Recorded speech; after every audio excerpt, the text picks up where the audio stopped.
Et sur de crypto, les infos crypto pour ceux qui n'ont pas le temps. Crypto, la seule chose à faire si tu veux vraiment gagner beaucoup d'argent à partir de maintenant. Les gars, on va parler de ça aujourd'hui. Une vidéo bien matinale tout simplement parce que je prends l'avion malgré une soirée encore beaucoup trop arrosée. Vous avez l'habitude maintenant, mais au moins comme ça, quand vous allez vous réveiller, vous aurez votre petite matinale. Puis on a des petites choses à se dire ce matin avec un BTC qui est plutôt en forme, plutôt qui est sur 2%. On est juste en dessous des 66 000 $. On a Ether qui a fait un nouveau plus haut hier. On est à 3 juste un peu en dessous des 3 800 $. On prend 3,6%. C'est la fête du côté des altes. On a BNB qui prend 6%, Missile Sol 10%. Belle Fossé du côté d'ADA qui prend 4%. On a quand même Crypto Clébar et Shiba qui retracent de 5 et 8%. On a d'autres qui poussent un joli 11% ce matin, Matic quasiment 8%. On a NIR qui sort un magnifique 35% ce matin. C'est magnifique, ça fait vraiment plaisir de voir des tableaux aussi verts. On a Atom qui pousse un joli 13%, Phil 10%.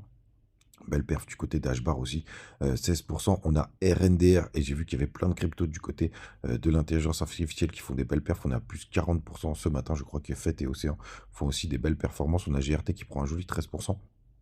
Bah, il est là, mon petit fait, il est 50e, un gros bag, et c'est d'ailleurs rentré dans mon top bag.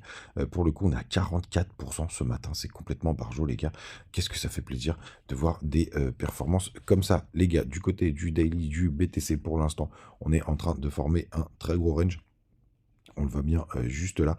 Pour le coup, on se fait pour l'instant rejeter ce matin. Si on considère qu'on a un bas de range qui se situe avec ces gros corps de bougie, avec le haut du range qui est vers les 68 000 $, les 69 000 si on va un petit peu plus haut.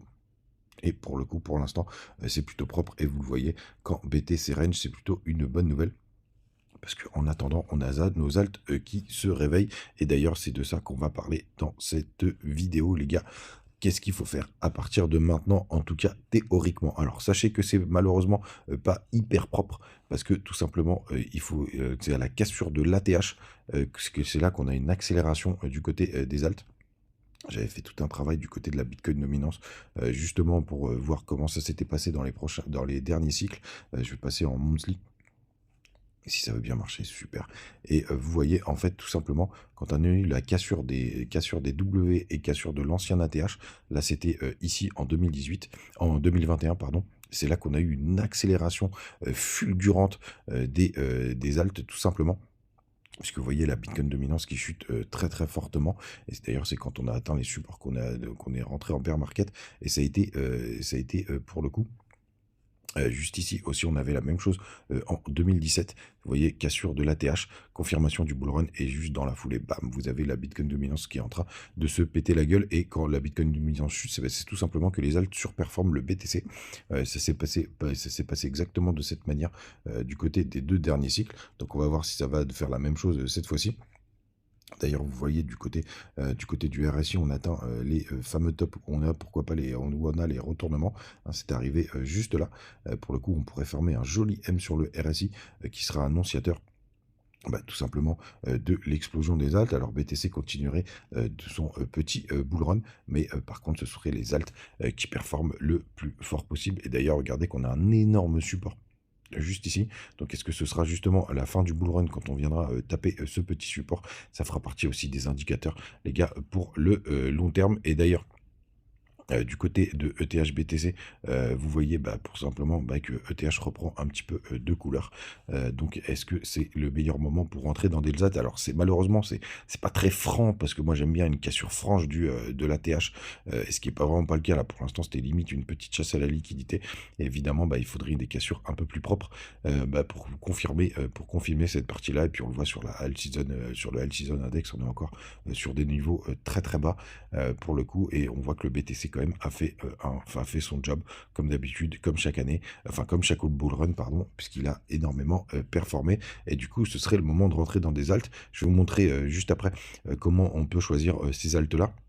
Même si bien évidemment c'est pas gage de réussite à 100% en fonction des projets, hein. Il y a des projets qui se relèveront pas du dernier bull run parce qu'ils se sont fait chasser par des projets un peu plus novateurs. On va regarder vite fait comment il faut les trouver. En attendant, n'hésitez pas à nous rejoindre du côté de Twitter. Je vous partage des petites news tous les jours des petites crypto pépites. Il y en a une que je suis de très très près, mais j'attends que les gaz, ils soient, les fees, pardon, ils soient quand même abordables, parce que là, c'est du grand n'importe quoi. Et ce sera peut-être sûrement comme ça pendant tout le bull run. Et n'hésitez pas à nous rejoindre aussi du côté de Telegram. Ça reste aussi un endroit sympathique où on se retrouve tous ensemble pour se parler. Et donc, les alts, comment trouver les alts qui seront les plus sympathiques, qui pourraient avoir des belles performances. Je vais vous montrer exactement ceux, pour le coup, qui ont pas mal bossé, même si notre ami Missile Sol ah bah, tout simplement, il peut continuer de performer, hein, il a un ATH qui est assez haut et donc vous prenez vos cryptos et vous les mettez en paire contre le BTC. Vous voyez, là, c'est Sol face à BTC et donc ce qui est intéressant, vous voyez, ici, on a eu un magnifique W et un retournement et bam, Sol a repris de la puissance par rapport à BTC et en fait, vous avez plein de cryptos qui sont pas du tout dans ce cas-là. On peut prendre GRT, pour le coup, qui est tout en bas et regardez les performances qu'il peut y avoir face à BTC. Là, on a fait un nouveau plus bas, donc ça peut être considéré comme de la chasse à les liquidités, mais regardez GRT, techniquement tout le boulevard qu'il a devant lui pour le prochain bull run. Donc Longwy, quand il va partir, il va pas faire semblant. Et pour le coup, il y en a quelques-uns qui commencent à partir. On a Perp contre BTC, c'est une crypto que je voulais acheter d'ailleurs. Je peux rentrer dessus, mais regardez, moi aussi, ce boulevard qu'il peut y avoir face à BTC quand celui-là va partir. Et en fait, c'est toutes ces petites cryptos-là que vous devez regarder. On peut avoir à peu près pareil du côté de ETC. Regardez, ça, c'est très très propre du côté de ETC. On monte, on atteint certaines zones et on recorrige. Pour le coup, on n'est pas sur un nouveau plus bas, donc pour celui-ci, on est sur un joli support, donc OTC, qui pourrait faire des belles performances, je répète, face à BTC, hein, il peut baisser face au dollar, mais face à BTC, ils suivent la même tendance que BTC. On a EOS aussi, alors par exemple, EOS, moi, ce serait pas une crypto sur laquelle je miserais, hein, c'est un très très vieux projet. D'ailleurs, à une époque, il était passé devant Ethereum. Pour le coup, c'est les vrais anciens qui pourraient vous raconter ça. Moi, j'y étais pas, pour le coup. Et donc, ça, c'est plutôt intéressant. Mais si vous avez des projets auxquels vous croyez, hein, et vous voyez, je vous avais dit hier que moi j'étais rentré sur LTC face à BTC, pour le coup, enfin que j'avais rentré un petit trade, parce qu'on avait fait un nouveau plus bas et qu'on se rapprochait bah, du plus bas historique qui était vers les 3,01. Donc pour le coup, bah, c'est sur LTC que je me suis dit que j'allais miser. En tout cas, vous le savez, j'ai une petite position dessus et c'est plutôt pas mal. Les gars, vous savez tout. Passez une très très bonne journée. On se retrouve comme d'hab demain matin. Moi, je vais prendre l'avion. Ce soir, je me retrouve à Bercy sur le combat que j'attends. Je sais qu'il y aura forcément quelques mecs là qui vont suivre de ça de très très près. Et à demain, les gars. Et n'oubliez pas, c'est potentiellement, théoriquement, le meilleur moment pour faire ça. Mais enfin, le vrai meilleur moment, c'est quand tu as une cassure franche de la TH, c'est pas tout à fait le cas. Mais quand même, ça commence à sentir bon pour les altes. On voit hein, des gros du vert, des grosses performances, etc. Les gars, à demain matin. N'hésitez pas à utiliser les bonus du côté de BingX, de BitGet et de Mexer. Je les laisserai en commentaire comme d'hab sur YouTube. Ciao.